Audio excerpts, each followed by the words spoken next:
Mes cheveux, je vaporise toujours mes cheveux, mais mes cheveux sont secs. Ma chérie, tu vaporises toujours tes cheveux, mais ce qu'il y a dans ton vapeau, est-ce qu'il est vraiment adapté à tes cheveux?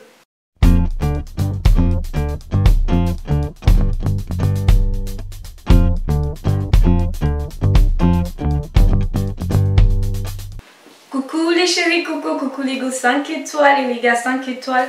Je suis ravie de vous retrouver aujourd'hui pour une nouvelle vidéo. J'espère que vous allez bien. Pour toutes les personnes qui viennent d'arriver, je suis Vitalina. Vitalina est mon vrai prénom. Ma chaîne c'est Vitalina Ivory. Mon Instagram c'est Vitalina Ivory-02. Et mon Snapchat c'est Vitalina23. Donc je suis ravie, franchement.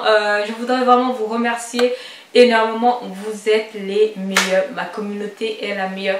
Franchement, pour des personnes qui regarderaient ma chaîne, ils diraient oh, elle fait pas énormément de vues avec les dernières vidéos. Pourtant les gens n'arrêtent pas de s'abonner. C'est que ce qui se passe, c'est que vous regardez les autres vidéos.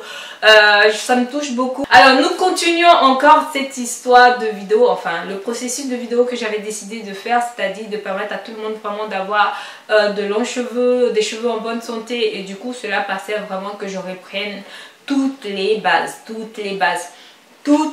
Donc on avait parlé de porosité.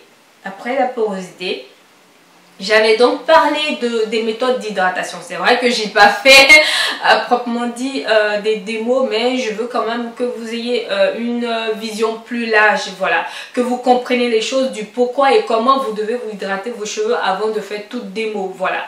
Ensuite, aujourd'hui, nous allons parler du vaporisateur. Non les filles, non les filles. Peut-être que vous savez c'est quoi utiliser un vaporisateur, mais sachez qu'il y a des erreurs que vous faites dont vous-même vous n'êtes pas au courant. Peut-être que vous-même vous ne savez pas que voilà, il ne faudrait pas le faire. Donc cette vidéo, elle a l'air banale comme ça, mais elle ne l'est pas. Et aussi, je pense que ça va permettre à ces nouvelles personnes quand même qui viennent au naturel de comprendre c'est quoi un vaporisateur, parce que je pense que des personnes quand elles arrivent sur des chaînes, elles voient des gens utiliser des vapos sans même réellement comprendre pourquoi on l'utilise. Tout le monde se met dans la danse sans vraiment comprendre pourquoi est-ce que je le fais forcément. Donc voilà. Donc qu'est-ce qu'un vaporisateur? Donc un vaporisateur, c'est tout simplement comme un chasseur qui va à la chasse, qui prend son fusil de chasse. En gros, c'est ton fusil de chasse. Donc c'est comment dire, c'est ton âme secrète. 60% de notre hydratation, je pourrais même monter jusqu'à 70%, c'est le vaporisateur qui t'aide vraiment à faire. Donc sans le vaporisateur, tu ne pourras pas hydrater tes cheveux, tu ne pourras pas permettre à tes cheveux de garder cette constante hydratation qui va faire que tes cheveux vont être en bonne santé et surtout nourris de l'intérieur, et qui va faire que ça va éviter la casse, retenir de la longueur et surtout pousser. Donc le vaporisateur, il est capital dans ton parcours capillaire. Il est capital. Le vaporisateur, tu dois l'avoir absolument. Donc, quelles sont les catégories de vaporisateurs que nous avons? Nous avons plusieurs sortes de vaporisateurs. Vous pouvez prendre des bouts de parfum ou des trucs comme ça, mais quelque chose qui peut vraiment déjà vaporiser et quelque chose que vous pouvez voir à l'intérieur. Je vais vous citer quand même deux. Il y a le vaporisateur, celui qu'on utilise généralement pour hydrater notre visage, pour rafraîchir notre visage. Donc ça l'aide d'un brumisateur en fait. Donc celui-là, on peut l'utiliser dans la semaine. Si tu as des cheveux assez secs, tu as juste à prendre le brumisateur, tu le mets sur ta tête et c'est comme ça réveille en fait tes cheveux, ça les donne un petit peu de peps, vous voyez. Ensuite, il y a le vaporisateur, celui qu'on peut régler, celui qu'on voit tout le temps dans les vidéos, celui qu'on voit partout dans les mains des femmes, etc. Donc ce vaporisateur, il est réglable. Donc selon l'intensité de jet d'eau que tu veux sur ta tête, tu peux le régler et en fonction de ça, il va rentrer dans tes cheveux. Et c'est celui qu'on utilise généralement pour nos soins profonds. Donc, qu'est-ce qu'il faut mettre dans un vaporisateur? Au début, dans notre parcours capillaire, on nous disait tout le temps, il faut mettre de l'huile dans le vaporisateur avec de l'eau pour pouvoir hydrater nos cheveux. Mon chat, c'est une erreur.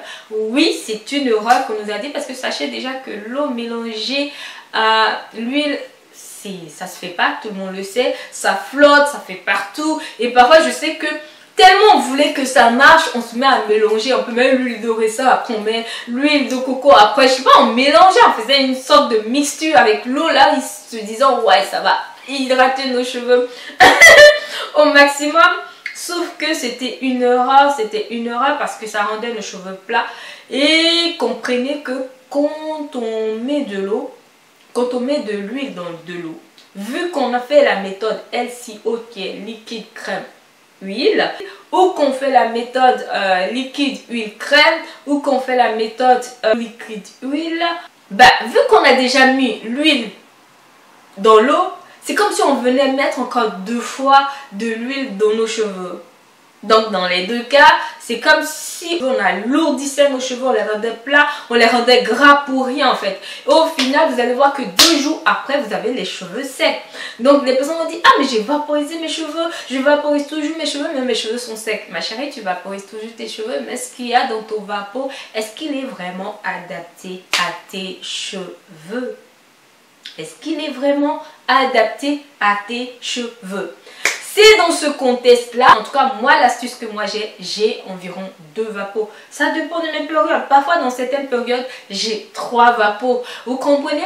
J'ai mon vaporisateur où il n'y a que simplement de l'eau. Et pour les personnes qui habitent dans les pays où il y a du calcaire, en Europe, aux États-Unis, au Canada, en Chine, je ne sais pas où vous êtes, mais vous avez forcément du calcaire dans votre robinet, ça ne coûte rien d'acheter une bouteille d'eau, de la garder, de prendre juste un peu d'eau de cette bouteille d'eau là et d'utiliser sur vos cheveux. Pour ceux qui sont en Afrique, vous n'avez pas de calcaire, donc vous pouvez continuer à utiliser votre eau que vous avez là-bas, votre eau potable, dans votre vaporisateur. Ces vaporisateurs eau là, je l'utilise souvent quand mes cheveux, je sens qu'ils sont très secs, je vaporise simplement mes cheveux et puis je mets l'huile dans ma main et je frotte sur mes cheveux. Ou alors je mets le vaporisateur et je prends ma crème, je frotte dans ma main et je mets dans mes cheveux. Il n'y a pas de gras, il n'y a pas de surplus, mes cheveux sont réveillés, sont en bonne santé et tout va plus mieux. Maintenant, le jour que vraiment j'ai envie que mes cheveux aient le peps, je vous conseillerais franchement, il y a 2 ingrédients phares, primordiaux, je pourrais même dire obligatoires que vous devez forcément avoir dans votre vapeau. C'est-à-dire, vous avez le choix, parce que je sais que dans tous les pays on ne peut pas trouver ça, mais vous avez le choix, ce sont des humectants.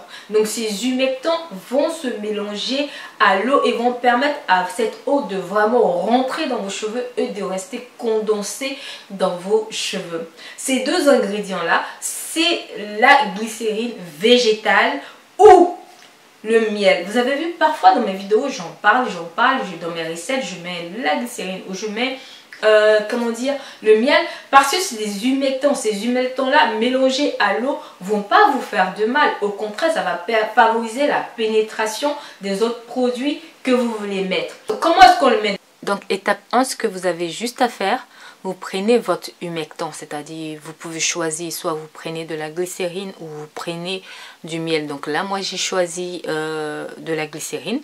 Vous mettez juste un peu, franchement 10 ml dans le fond, vous mettez juste dans le fond et vous complétez votre eau. Donc l'eau doit être un peu plus que la glycérine, c'est qui est plutôt normal. Et quand vous finissez, ben, vous secouez et là vous avez juste à hydrater vos cheveux. Mais les autres jours, quand vous voulez vraiment mettre de l'huile, dans ce cas là vous pouvez mettre simplement quelques gouttes d'huile essentielle. Donc ce que je fais, je prends mon humectant encore une fois. Donc j'ai pris cette fois-ci du miel pour vraiment vous dire que vous pouvez choisir l'un ou l'autre, il n'y a vraiment pas d'importance. Et je le mets encore une toute petite quantité, franchement une toute petite quantité dans le fond. Après je mets mon eau, donc comme vous pouvez voir c'est de l'eau minérale que je mets, c'est pas de l'eau du robinet pour ceux qui habitent en Europe, en Asie ou enfin dans les pays où il y a du calcaire. Pour ceux qui sont en Afrique, je vous ai dit, vous pouvez prendre votre eau potable si vous le voulez, mais si c'est dans vos moyens, vous pouvez payer des bouteilles d'eau minérale. Voilà. Ensuite, quand je finis de mettre mon eau, je viens mettre mon huile essentielle. Là, c'est de la lavande pour juste vous montrer, mais il y a différents types d'huile essentielle. Franchement, les filles, vous avez juste à regarder, vous avez les huiles essentielles pour chaque huile qui est fabriquée, que ce soit au niveau du raisin d'olive. Chaque huile a généralement son huile essentielle.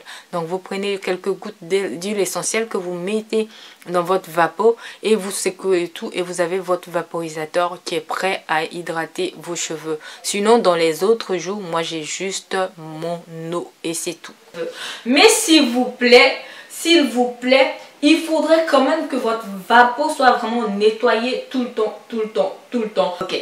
Ensuite, comment on pourrait l'utiliser? Vous pouvez utiliser votre vapeau le jour que vous faites vos traitements. Vous mettez votre vapeau normalement dans vos cheveux, la quantité d'eau énorme. Mais pendant les autres jours là, s'il vous plaît, comme je vous l'ai dit, vous pouvez prendre un petit truc si vous sentez que le jet est faible pour essayer quand même de rafraîchir vos tresses, de réveiller vos tresses et après vous mettez de l'huile ou votre crème et vous passez simplement sur vos cheveux.